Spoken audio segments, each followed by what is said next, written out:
तो देखो अच्छी कैलोरीमेट्री क्या होता है। सबसे पहले कैलोरीमेट्री क्या होता है। कैलोरीमेट्री बेसिकली इसमें हम पढ़ते हैं कि दो बॉडी के बीच में हीट इंटरेक्शन के बारे में पढ़ते हैं। तो जैसे मान लो कि कैलोरीमेट्री एक साइंस होती है जिसके अंदर हम देखते हैं कि एक बॉडी अगर हीट गेन कर रही है और दूसरी बॉडी हीट लॉस कर रही है। आप जैसे ठंडे पानी और गर्म पानी को मिक्स करते हो तो और मान लो सराउंडिंग में एनर्जी लॉस नहीं है तो ठंडा पानी जो होता है वो हीट गेन करता है और गर्म पानी क्या करता है, हीट लॉस होता है।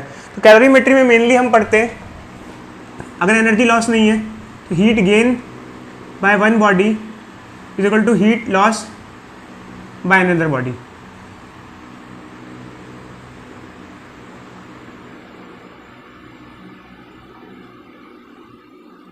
ठीक है।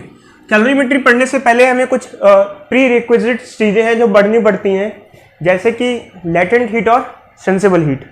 तो ये जो मैं आपको पढ़ा रहा हूँ ये इस बेसिस पे नहीं पढ़ा रहा हूँ कि आप 11th क्लास के हो। 11th क्लास पढ़ने के बाद ये सब चीज़ें दोबारा से पढ़ी जाती हैं फॉर एंट्रेंस पर्पसेस। जो बच्चे ड्रॉप करते हैं 11th-12th के बाद, ये उसका सिलेबस है, उसका करिकुलम मैं पढ़ा रहा हूँ। इसमें हम सीधे सीधे टॉपिक बताएंगे, फॉर्मूले बताएंगे, इंट्रोडक्शन देंगे थोड़ा सा, फिर न्यूमेरिकल करते हैं। ये है उसका करिकुलम जो बाकायदा एंट्रेंस पे बेस्ड है, जेई मेंस और या फिर नीट के बेस्ड है। तो सबसे पहले सेंसिबल हीट क्या होता है, जो कि हमने पढ़ लिया होगा, बट फिर भी हमें ये पढ़ना होता है क्योंकि जब रिवीजन करेंगे तो रिवीजन के बाद आप उस चीज़ को अच्छे से बता पाओगे। बताओ अच्छी सेंसिबल हीट क्या होता है, बोलो। सेंसिबल हीट क्या होता है, अगर आप किसी बॉडी को हीट देते हो और उसका टेम्परेचर चेंज होता है, उस हीट को हम सेंसिबल हीट कहते हैं। जैसे पानी को गर्म कर रहे हैं, पानी को हम हीट दे रहे हैं, पानी का टेम्परेचर चेंज हो रहा है, वो सेंसिबल हीट होती है। इसका फॉर्मूला होता है Q is equal to MS delta T। Q यहाँ पर जो होता है वो हीट होती है, हीट सप्लाइड होती है, और M होता है मास, और S होता है स्पेसिफिक हीट कैपेसिटी, और डेल्टा T होता है चेंज इन टेम्परेचर। ये होता है। अब देखो अच्छी, ये जो फॉर्मूला है ये हर चीज के लिए अलग अलग होता है। जैसे वाटर है तो वाटर के लिए अलग होगा, कुछ और चीज है तो कुछ और के लिए क्या होगा, अलग होगा। सबके लिए अलग अलग ये फॉर्मूला होता है। अगर हम वाटर की बात करें तो आप वाटर में भी ये फॉर्मूला लगा सकते हो, बट एक्चुअली क्या होता है, ये जो S होता है इसको हम स्पेसिफिक हीट कैपेसिटी कहते हैं। इसकी वैल्यू हर एक चीज के लिए अलग होती है। जैसे वाटर के लिए अलग होती है, एल्यूमिनियम के लिए अलग होगी, और हर एक चीज के लिए अलग होगी। तो वाटर में भी इसकी 3 वैल्यूज होती हैं। आइस के लिए अलग होती है, वाटर के लिए अलग होती है, तीनों स्टेट के लिए अलग अलग होती हैं, और स्टीम के लिए अलग होती है। तो आइस के लिए इसकी जो वैल्यू होती है वो होती है 0.5 कैलोरी पर ग्राम पर डिग्री सेल्सियस।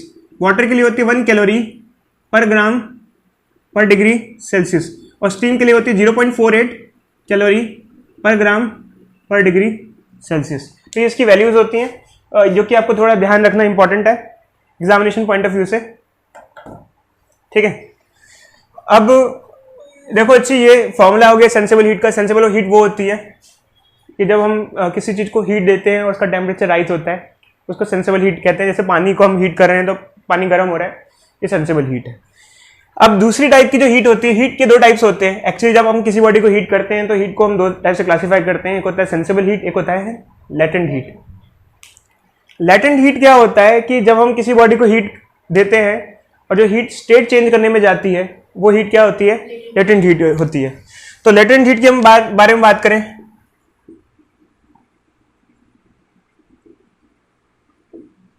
इसका फॉर्मूला होता है Q is equal to ml, m for mass, l for coefficient of latent heat।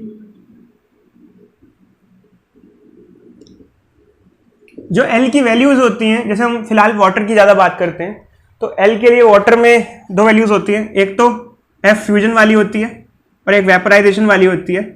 Fusion वाली होती है 80 कैलोरी पर ग्राम, और वेपराइजेशन वाली होती है 540 कैलोरी पर ग्राम। इसका क्या मतलब होता है, हम मैं आपको बताता हूं। जैसे कि मान लो फ्यूजन और वेपराइजेशन का मतलब क्या है कि if we want to convert 1 gram of ice at 0 degree Celsius to 1 gram of water at 0 degree Celsius, then we have to deliver this much amount of heat. 1 ग्राम का स्टेट चेंज करने के लिए 80 calorie की heat खर्च करनी पड़ेगी अगर उसको आइस से वाटर में कन्वर्ट करना पड़े, और उसको अगर वाटर से वेपर में कन्वर्ट करना पड़े, जैसे मान लो कि वाटर है, जब पानी को गर्म करोगे तो वाटर से वेपर बनेगा, तो उस केस में अगर 100 डिग्री सेल्सियस ऑफ वाटर 1 ग्राम का है, इसको 100 डिग्री सेल्सियस ऑफ स्टीम में कन्वर्ट करना है 1 ग्राम की, तो इसमें हमको कितना देना पड़ेगा 540 कैलोरीज। ठीक है, अच्छी ब्रेक करके। अगर मान लो कि हमको दिया है कि हमारे पास -20 डिग्री सेल्सियस ऑफ आइस है, मान लो 10 ग्राम, और इसको हमको 120 डिग्री सेल्सियस ऑफ स्टीम में कन्वर्ट करना है,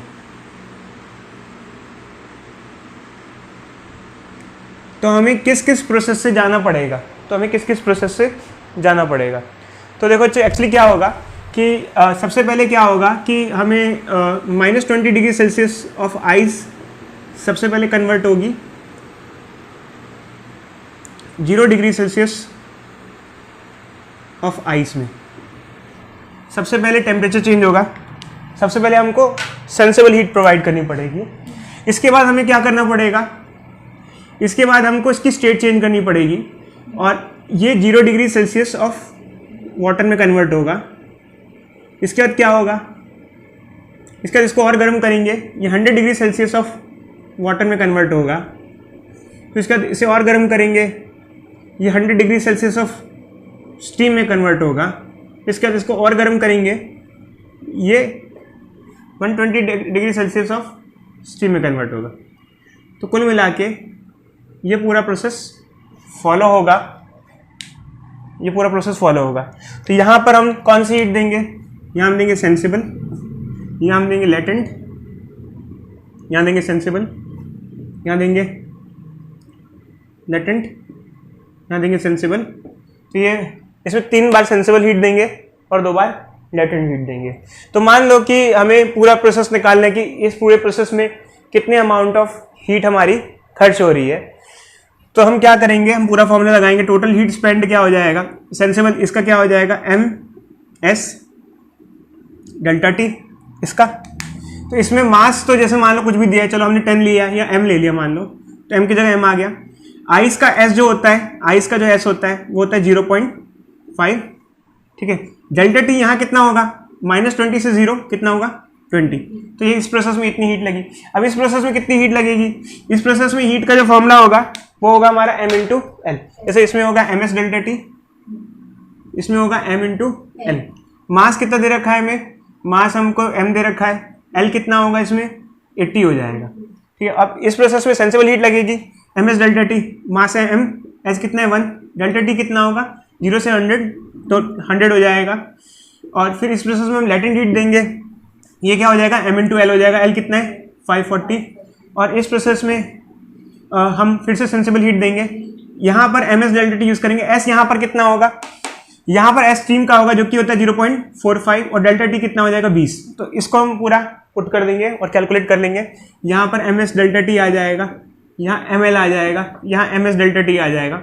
वैल्यूज़ क्या होंगी, जैसे कि यहाँ जो S होगा ये होगा आइस के लिए, यहाँ जो L होगा ये फ्यूजन वाला होगा, यहाँ S जो होगा वाटर के लिए होगा, यहाँ जो L होगा ये वेपोराइजेशन वाला होगा, यहाँ जो S होगा ये स्टीम का होगा। मैं फास्ट इसलिए पढ़ा रहा हूँ क्योंकि ये जस्ट काइंड ऑफ रिवीजन है, ठीक है। और आपको जल्दी देखना है क्योंकि एंट्रेंस एग्जामिनेशन में हम बेसिक फर्स्ट टाइम नहीं पढ़ रहे, ये मैं क्लास फर्स्ट टाइम के हिसाब से रिकॉर्ड नहीं कर रहा हूँ, मैं इस हिसाब से रिकॉर्ड कर रहा हूँ कि आप पढ़ चुके हो और आपको कैसे परफॉर्म करना है आगे।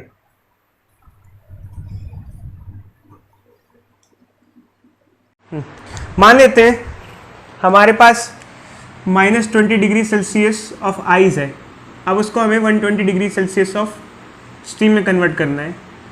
तो उसका टेम्परेचर, और हम कांस्टेंट हीटिंग कर रहे हैं मान लो, तो उसका टेम्परेचर वर्सेस टाइम कर्व कैसे आएगा। ये है टेम्परेचर और ये है टाइम। तो यहाँ से मान लो चालू करते हैं, ये 0 है, बट हमारा जो है 0 से नीचे से चालू होगा, -20 डिग्री सेल्सियस से चालू होगा। तो हम यहाँ हीट कर रहे हैं, टेम्परेचर बढ़ रहा है। अब इसके बाद ये ग्राफ ऐसा हो जाएगा, बता सकते हो क्यों? क्योंकि स्टार्टिंग में जब हम इसको गर्म कर रहे थे आइस को, तो आइस का टेम्परेचर चेंज हो रहा था, और सबसे पहले -20 डिग्री सेल्सियस ऑफ आइस से 0 डिग्री सेल्सियस ऑफ आइस में कन्वर्ट हो रही थी। तो सेंसिबल हीट दे रहे थे, टेम्परेचर चेंज हो रहा था। बट बाद में अब क्या होगा, अब यहाँ से इसका स्टेट चेंज होगा, 0 डिग्री सेल्सियस ऑफ वाटर में कन्वर्ट होगा। तो यहाँ जो हीट जा रही है वो टेम्परेचर चेंज में नहीं जा रही है, टेम्परेचर हमारा कांस्टेंट है, और ये लेटेंट हीट है। लेटेंट हीट छुपी हुई हीट होती है, इसलिए कहते हैं। तो यहाँ टाइम तो बढ़ रहा है बट टेम्परेचर नहीं बढ़ रहा है, ये काफ़ी यूनिक सी चीज़ है। ठीक है, फिर हम आगे बढ़ेंगे, फिर हमारा ग्राफ कैसा होगा, फिर से हमारा ग्राफ ऐसा होगा। कब तक? जब तक हम 100 डिग्री सेल्सियस पे ना आ जाए। क्यों? क्योंकि 0 डिग्री सेल्सियस ऑफ वाटर को हीट करोगे, टेम्परेचर बढ़ता जाएगा। जब तक 100 डिग्री सेल्सियस ऑफ वाटर पे नहीं पहुंच जाएगा तब तक स्टेट चेंज नहीं होगी। फिर से यहाँ पर आप देखोगे ग्राफ ऐसा आएगा, क्योंकि अब स्टेट चेंज होगी, क्योंकि जो 100 डिग्री सेल्सियस ऑफ वाटर है वो कन्वर्ट होगा 100 डिग्री सेल्सियस ऑफ स्टीम में। ठीक है, अब फिर से आप इसको हीट करोगे तो फिर से ग्राफ ऐसा आएगा। जैसे मान लो 120 तक जाना है, ये 120 डिग्री सेल्सियस आ जाएगा, तब ये हो जाएगा 120 डिग्री सेल्सियस ऑफ स्टीम। अब एक कुछ खास बातें यहाँ पर देख लीजिए, जैसे ये जो ग्राफ है इनके स्लोप सब डिफरेंट होते हैं। इन ग्राफ्स के स्लोप सब क्या होते हैं? डिफरेंट होते हैं। क्यों? क्योंकि एक्चुअली क्या होता है कि अगर आपको आइस का सेम टेम्परेचर चेंज करना है तो उतनी हीट नहीं देनी पड़ेगी जितना वाटर में है। अगर हम कहें कि वाटर का आपको 20 डिग्री सेल्सियस राइज करना है और आइस का 20 डिग्री राइज करना है, क्या आपको सेम अमाउंट ऑफ हीट देनी पड़ेगी या नहीं देनी पड़ेगी? देखो एक्चुअली क्या होता है, ये फॉर्मूला हीट का फॉर्मूला होता है ms डेल्टा टी। आइस का s कम होता है, तो आइस का टेम्परेचर राइज करने में कम हीट देनी पड़ती है, वाटर का टेम्परेचर राइज करने में ज़्यादा हीट देनी पड़ती है। तो आइस का टेम्परेचर जल्दी जल्दी फास्ट चेंज होता है, रेट ऑफ चेंज जो होगा टेम्परेचर का क्या होगा? फास्ट होगा। तो ये जो ग्राफ होगा ये स्टीप होगा। ये हमारा नेक्स्ट क्वेश्चन है।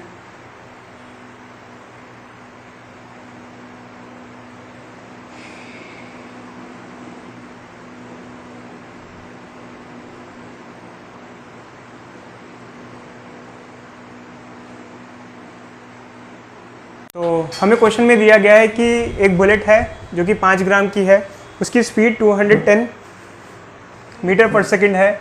जब वो वुडन ब्लॉक में जा रही है तो उस बुलेट की आधी काइनेटिक एनर्जी वुड में चली जा रही है और आधी काइनेटिक एनर्जी की वजह से बुलेट का टेम्परेचर बढ़ रहा है, बुलेट को हीट कर रही है। जो बुलेट है उसका जो स्पेसिफिक हीट कैपेसिटी है वो दे रखा है हमको, और कहा गया है कि क्या क्या पूछा है हमसे? Rise of temperature of bullet पूछा है। तो यहाँ एक्चुअली क्या हो रहा है कि जैसे कि हम देख पा रहे हैं हाफ ऑफ काइनेटिक एनर्जी वो सेंसिबल हीट में जा रही है बुलेट की। ये फॉर्मूला हमारा यूज़ होगा। तो ठीक है, फॉर्मूला तो हम लगा लेंगे, बट अब यहाँ पर जैसे हम ये फॉर्मूला लगाते हैं, एक प्रॉब्लम है। किस चीज़ की प्रॉब्लम है? प्रॉब्लम है यहाँ यूनिट्स की, क्योंकि क्वेश्चन में हमें दिया हुआ है, कॉन्सेप्ट तो हम समझ गए। ऐसा दिया हुआ है कि जो बुलेट की हाफ काइनेटिक एनर्जी है वो बुलेट को हीट कर रही है। जो बुलेट को हीट करेगी तो बुलेट का टेम्परेचर बढ़ेगा। टेम्परेचर बढ़ेगा तो हम क्या लगाएंगे? सेंसिबल हीट लगाएंगे। मतलब ये फॉर्मूला हम लोग यूज़ कर लेंगे। अब एक्चुअली क्या है कि यहाँ पर मास मतलब जो है यूनिट्स कन्वर्जन है, तो ऐसे खैर मास तो कट सकता है, कोई दिक्कत। मास ऑफ बुलेट है ना, तो ये कट जाएगा। तो ये क्या हो जाएगा? 14 v² s डेल्टा टी। ठीक है, तो हमें यहाँ क्या करना है? एक्चुअली जो s है यहाँ ये कैलोरी में है, और कैलोरी जो एक यूनिट है वो कैसी यूनिट है? वो ऐसा यूनिट तो है नहीं, तो हमें ये भी दे रखा है। तो हम यहाँ तो इसको CGS में सिस्टम में कर लेते हैं, M के सिस्टम में नहीं लेते हैं, या फिर किसी एक सिस्टम में कन्वर्ट कर लेते हैं। तो ये हो जाएगा 1/4 v²। तो आप यहाँ वेलोसिटी को सेंटीमीटर पर सेकंड में कन्वर्ट कर सकते हो चाहो तो। ठीक है, तो क्या हो जाएगा? 210 इंटू 10 की पावर क्या? 2। ठीक है, 210 इंटू 10 की पावर 2 इसका स्क्वायर, क्योंकि v का स्क्वायर है। s की वैल्यू क्या है, s ही है, बट इन्होंने 1 कैलोरी को लिखा हुआ है कि अर्ज में इतना लिख सकते हैं, तो लिख देते हैं 1 कैलोरी को अर्ज में, क्योंकि हम CGS सिस्टम में कर लेते हैं। 4.2 इंटू 10 की पावर 7 डेल्टा टी। अब डेल्टा टी में कोई टेंशन नहीं है, बिकॉज जो टेम्परेचर है वो MK सिस्टम में भी वही यूनिट लेता है और CGS में भी यही यूनिट लेता है। तो अब ऐसा नहीं है कट कटा के जो भी वैल्यू कट जाएगी, जो डेल्टा टी है वो हमें एक ही स्टैंडर्ड यूनिट में मिलेगा, आइदर डिग्री सेल्सियस बोलो या फिर केल्विन बोलो। ये हमारा नेक्स्ट क्वेश्चन है।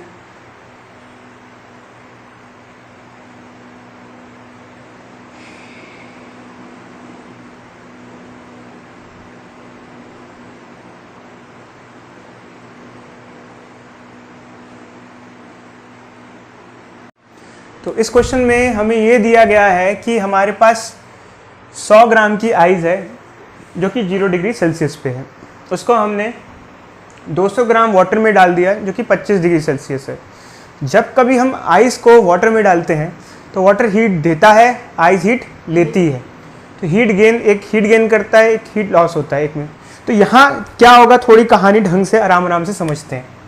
देखो 200 ग्राम ऑफ वाटर है जो कि फिलहाल 25 डिग्री सेल्सियस पे है, तो अब इसका टेम्परेचर घटेगा, ये हो जाएगा 200 gram of water at 0 degree Celsius.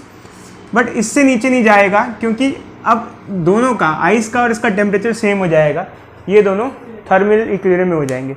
But इस प्रोसेस में कुछ हीट छोड़ रहा है, तो आइस कुछ हीट लेगी और आइस क्या करेगी, मेल्ट करेगी। बट क्वेश्चन के हिसाब से क्या है कि आइस का सारा अमाउंट मेल्ट नहीं कर रहा है, 100 ग्राम में से कुछ हिस्सा मेल्ट कर जाएगा इस प्रोसेस में। तो देखते हैं अच्छी हीट गेन और हीट लॉस लगाना है। तो यहाँ पर सबसे पहले हीट लॉस देखते हैं, हीट लॉस जो कि कौन कर रहा है, वाटर कर रहा है, ms डेल्टा टी। मास कितना लिया है भाई हमारा, ग्राम। बट अब चक्कर क्या है कि ऊपर तो SI सिस्टम की यूनिट्स है, तो भाई वहाँ पे भी किलोग्राम लेना पड़ेगा। 200 ग्राम इस 1/5 किलोग्राम या 0.2 kg, कुछ भी ले सकते हैं इसको। S क्या हो जाएगा 4200 और डेल्टा टी कितना हो जाएगा 20। तो ये इस हिसाब से आ जाएगा हमारा, कितना आएगा ये हो जाएगा 4 डेल्टा टी सॉरी 25 क्या आ जाएगा 5, कितना आएगा बताना है 210 जूल। इतनी हीट छोड़ रहा है वाटर, इतनी हीट लेगी आइस। अब आइस जो हीट लेगी वो सेंसिबल हीट नहीं होगी, क्योंकि यहाँ जो वाटर हीट छोड़ रहा है उसका टेम्परेचर चेंज हो रहा है। तो इसमें हमने फॉर्मूला लगाया ms delta T which is sensible heat. But water जो हीट ले रहा है वो सेंसिबल हीट हमने लगाया। बट आइस की जो हीट होगी वो लेटेंट हीट होगी, क्योंकि इसका स्टेट चेंज होगा। अब यहाँ पर देखोगे तो यहाँ आइस ये मेल्ट करेगी, ये वाटर में कन्वर्ट होगी, ये मेल्ट करेगी। तो इसके लिए हम फॉर्मूला लगाएंगे ml। अब मास हमको पता नहीं है फिलहाल कितना मेल्ट करेगा, L दे रखा है हमको 3.4 इंटू 10 की पावर 5। अब कई बच्चे सोचते हैं 100 ग्राम से कोई मतलब नहीं है, 100 ग्राम में कितना हिस्सा मेल्ट करेगा इससे मतलब है। टोटल 100 ग्राम दिया है वो बात अलग है अपने में, बट कितना हिस्सा मेल्ट करेगा ये इसमें हमें ये नहीं, m नहीं पता है कितना हिस्सा मेल्ट करेगा। अब हम इन दोनों को क्या कर देंगे, इक्वेट कर देंगे, और इक्वेट करने के बाद जो मास आएगा वो ये आ जाएगा कि कितना हिस्सा क्या कर रहा है, मेल्ट कर रहा है। कितना हिस्सा क्या कर रहा है, मेल्ट कर रहा है। निकालो, मैंने दोनों तरफ सेंसिबल हीट ले। बताओ कितना मेल्ट कर रहा है, चलिए बताओ।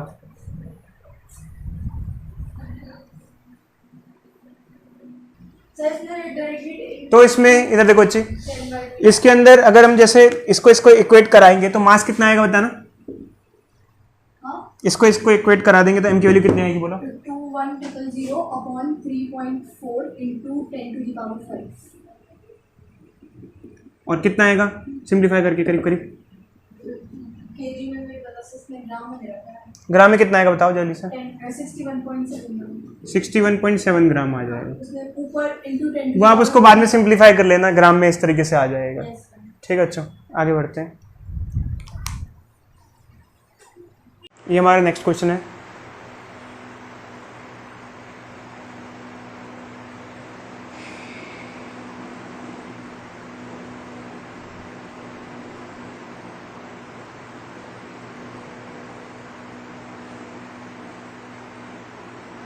देखो अच्छी एक क्वेश्चन दिया हुआ है हमारे पास। एक कैलोरी मीटर है जिसका वाटर इक्विवेलेंट 20 ग्राम है। उसके अंदर 180 ग्राम वाटर है जिसका टेम्परेचर 25 डिग्री सेल्सियस है। उसमें m gram of steam pass कराई जिसका टेम्परेचर 100 डिग्री सेल्सियस था। फाइनल टेम्परेचर 31 है और हमसे पूछा गया है कि ये जो m है स्टीम का m मास की कितना होगा। अब कहानी यहाँ से चालू होती है। बच्चे कहते हैं सर ये वाटर इक्विवेलेंट क्या होता है, कैलोरी मीटर का वाटर इक्विवेलेंट क्या होता है। कैलोरी मीटर का वाटर इक्विवेलेंट का मतलब क्या होता है, जैसे कैलोरी मीटर में 180 ग्राम का पानी है, ठीक है। वाटर इक्विवेलेंट का मतलब ये होता है कि जब आप किसी कंटेनर को हीट करते हो, जब आपका कंटेनर आप इसको हीट करते हो तो ये कंटेनर में जो वाटर है ये भी हीट होगा, जैसे 180 ग्राम का पानी है ये भी गर्म होगा और ये कंटेनर भी हीट होगा। तो हीट दो जगह जाएगी, पानी को हीट करने में भी और कंटेनर को हीट करने में भी। अब 20 ग्राम वाटर इक्विवेलेंट का मतलब क्या है कि ये मान के चलो कि जो कैलोरी मीटर का जो मटेरियल है वो 20 ग्राम पानी जितनी हीट ले लेगा। यानी कि कंटेनर के पास 20 ग्राम हीट चली जाएगी। 20 ग्राम वाटर जितना 20 ग्राम पानी हीट लेता है ना, उतना वो हीट लेगा। वाटर इक्विवेलेंट का मतलब क्या होता है, जैसे अगर मान लो 180 ग्राम वाटर है, ये हीट लेगा 180 ग्राम वाटर जब इसको हीट करोगे। कंटेनर का वाटर इक्विवेलेंट 20 ग्राम है, जितना 20 ग्राम पानी हीट लेता है उतना ये भी हीट लेगा। तो टोटल आप इसको मान सकते हो कि 200 ग्राम वाटर के बराबर हुआ, क्योंकि 180 ग्राम का वाटर है और 20 ग्राम पानी जितनी हीट जितना पानी लेता है उतनी कंटेनर खाएगा। 180 ग्राम में से 20 अगर यूनिटरी मेथड लगाएंगे। एक्चुअली यूनिटरी मेथड का कोई कॉन्सेप्ट ही नहीं है। बात सिंपल सी इतनी है कि 180 ग्राम तो पानी है जिसको आप हीट करोगे वो लेगा। कंटेनर 20 ग्राम पानी जितनी हीट लेगा, कंटेनर ले लेगा। तो एक तरीके से अगर हम इसको ट्रीट करें हीट के मामले में तो हम ये मान सकते हैं ये पूरा सिस्टम 200 ग्राम ऑफ वाटर जितनी हीट लेगा। 180 ये और 200 ग्राम ऑफ वाटर की हीट ये लेगा। ये एक तरीके से इक्विवेलेंट सिस्टम है। क्या है? इक्विवेलेंट सिस्टम है। कंटेनर की अलग से हीट नहीं दी है इन्होंने, बस ये बोल दिया जितना पानी का 20 ग्राम हीट लेगा उतना कंटेनर हीट ले लेगा। ठीक है, तो ये थोड़ी सी कहानी हमें दे रखी है। अब आगे की क्या कहानी है, अब देखो अच्छी एक्चुअली क्या होता है कि यहाँ पूरा कॉन्सेप्ट है। तो एक हीट देगा एक हीट लेगा। कौन हीट लेगा कौन हीट देगा? ये हीट लॉस करेगा। और यहां जो हीट लॉस होगी कौन सी होगी? लैटेंट हीट होगी या सेंसिबल हीट होगी? क्योंकि वाटर कितने टेम्परेचर पे? 25 डिग्री सेल्सियस पे क्या होगी? और ये 25 से क्या हो जाएगा कुछ देर बाद?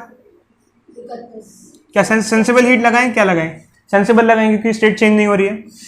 तो ms डेल्टा टी। अब m कितना लेंगे? 180 लें या 200 लें? 200 लेंगे क्योंकि वो 200 इक्विवेलेंट वाटर के बराबर है। s कितना है? s कितना है? ऐसे 1 डेल्टा टी कितना हो जाएगा? 25 कितना ऐड करें? 6 कितना आ जाएगा? कितना हीट लॉस होगा बोलो? 1200 कैलोरीज। हीट लॉस नहीं एक्चुअली हीट लॉस नहीं हो रहा, सॉरी हीट गेन हो रहा है क्योंकि स्टीम है ना, ये हीट गेन कर रहा है। और स्टीम क्या करेगा? हीट लॉस करेगा। Heat loss bye steam. अब स्टीम की हीट में दो हीट आएंगी। एक तो सबसे पहले स्टीम जो होगा वो 100 डिग्री सेल्सियस ऑफ स्टीम है, वो 100 डिग्री सेल्सियस ऑफ वाटर में कन्वर्ट होगा पहले। फिर वो 100 डिग्री सेल्सियस ऑफ वाटर से 31 पे आएगा क्योंकि दोनों मिक्स हो रहे हैं। स्टीम और ये मिला के क्या हो रहा है? मिक्सचर हो रहा है।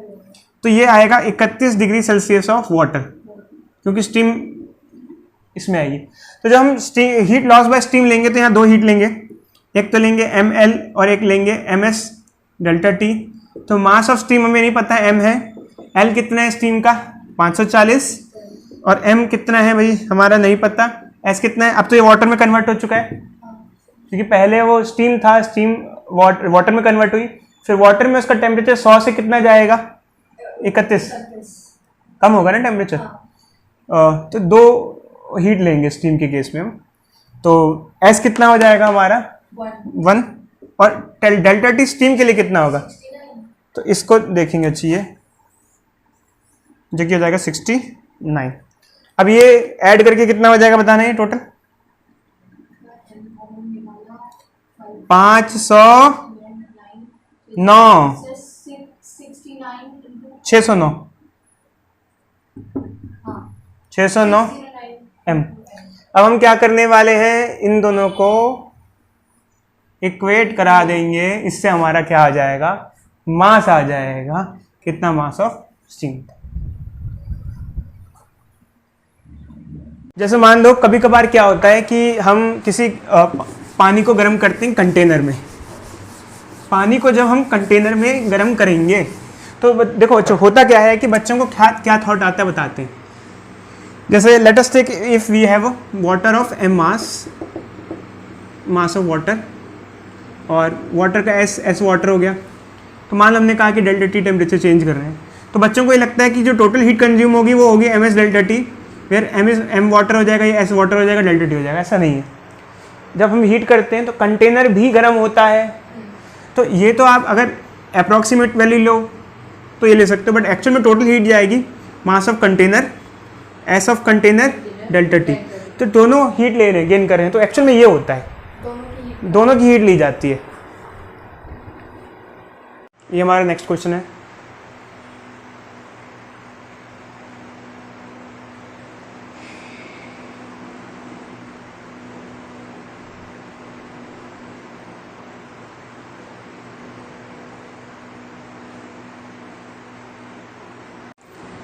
इस क्वेश्चन में हमें क्या दिया हुआ है कि हमारे पास 1 kg वाटर है जो कि 20 डिग्री सेल्सियस पे है इलेक्ट्रिक केटल में। इलेक्ट्रिक केटल का मेनली कॉन्सेप्ट होता क्या है, इलेक्ट्रिसिटी के बेसिस पे वो चीज़ों को हीट करता है। Electric kettle is mainly based on joules law of heating. Joules law of heating क्या होता है कि अगर किसी वायर से आई करंट जा रहा है टी टाइम में तो उसमें हीट प्रोड्यूस होती है I² RT, तो ये कॉन्सेप्ट होता है। इसमें एक रेजिस्टेंस फिलामेंट लगा होता है जिसमें जब करंट इससे पास होता है तो जो करंट जो एनर्जी होती है इलेक्ट्रिसिटी होती है वो हीट में कन्वर्ट होती है। तो ये ठीक यही सिचुएशन दी हुई है कि 1 किलो वाटर है जो कि 20 डिग्री सेल्सियस पे है, तो आप इसको चला के रखोगे तो पानी उबलेगा और उबलते उबलते एक टाइम आ जाएगा कि इवेपोरेट हो जाएगा। तो इसके लिए हमें कितना टाइम एक इलेक्ट्रिक केटल चला के रखनी पड़ेगी। अब सबसे पहला क्वेश्चन ये आता है कि पानी को इवेपोरेट कराना है, इसका क्या मतलब है? इवेपोरेट कराना है मतलब कि उसको हमें 100 ग्राम ऑफ स्टीम में कन्वर्ट करना है। तो इसके लिए क्या क्या कितनी हीट लगेगी? इसके लिए 2 हीट लगेगी, एक लगेगी सेंसिबल हीट और दूसरी लगेगी लेटेंट हीट। तो देखो एक्चुअली क्या है कि मास क्या है 1000, क्योंकि एम के सिस्टम में ले रहे हैं हम, क्या लें हम एम के सिस्टम में ले लेते हैं तो 1 ले लेते हैं। एस कितना है हमें 42000 और डेल्टा टी कितना है? देखो पहले ये कन्वर्ट होगा 1 kg water at 100 degree Celsius, फिर ये कन्वर्ट होगा 1 kg of steam 100 degree Celsius, तब ये इवेपोरेट कहलाएगा, इवेपोरेशन। तो डेल्टा टी कितना हुआ यहाँ पर? ये 80 और मास कितना है इसका 1 और एल कितना है यहाँ? एल है 22600 और वो भी हमारा है किलो जूल में, किलो मतलब 10 की पावर 3। तो m 1 है और ये हो जाएगा किलो जूल, मतलब जूल में कन्वर्ट करेंगे। किलो जूल ऐसा ही सिस्टम, ऐसा यूनिट नहीं, जूल होती है ऐसा यूनिट, किलो मतलब 1000 से मल्टीप्लाई कर दिया। तो ये हमारा कितना हीट जा रही है ये आ जाएगा, हम इसको मल्टीप्लाई कर देंगे और फाइनली हमारे पास आ जाएगा इतनी हीट हमारी जा रही है। अब बात ये आती है कि कितने टाइम